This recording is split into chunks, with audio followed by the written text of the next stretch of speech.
I just want to point out and thank everybody for being here today is that, we talk about promises from the federal government, and everybody keeps pointing to promises that the federal government's going to do this and the federal government's going to do that. I mean, first of all, they're supposed to be passing a budget and we haven't had one. But more importantly, I go back to something that's a subject that's very near and dear to many people here in Pennsylvania, and that is special education, which is causing huge property tax increases across our Commonwealth.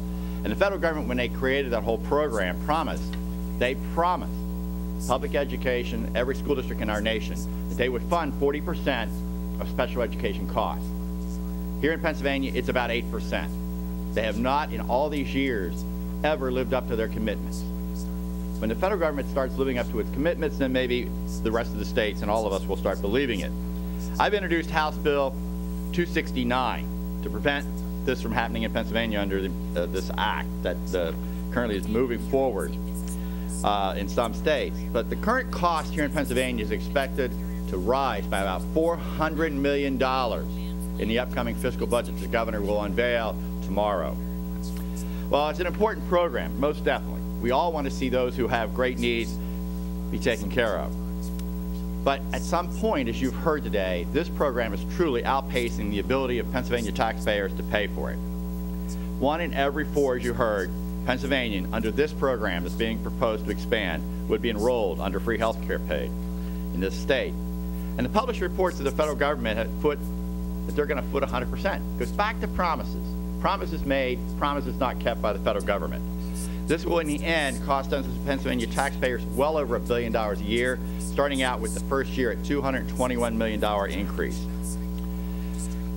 We need to understand, if we go into this program, look out, Pennsylvania taxpayers, and those who care about their children in the schools.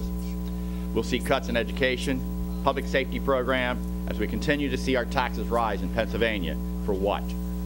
For a system that doesn't work? It's a difficult decision. One of the things I like to say, is that a lot of times people point to Harrisburg, or maybe even more to Republicans and maybe just to Harrisburg, about us not having a heart. The problem is we all have hearts, Democrats and Republicans alike here in Harrisburg.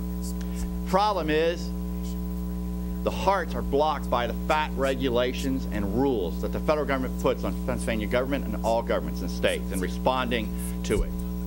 They're getting close to causing Pennsylvania and many states to have a heart attack. At some point in time, we have got to understand that the federal government is not going to live up to their promises, and more importantly, they continue to pass more and more regulations and passing the buck onto the states to pay for programs they want to see done. If this program could be managed by Pennsylvania, as Representative Cutler talked about, looking at programs that would truly benefit all Pennsylvanians, all people who have health care, those who don't as well. The problem is Washington doesn't want the states to manage their own programs and to take care of their own citizens. They think one program, their directives, fits all plans, and it just doesn't work. We need that flexibility here in Pennsylvania. We need to be able to control the costs of Pennsylvanians, and we need to make sure that those who are in need get their needs met in the best possible way, but in a way that fits into the Pennsylvania budget program as well as to the health care of all. So in the end, I just want to point out that we have introduced House Bill 269 to block this legislation. We've also had House Resolution 6 again.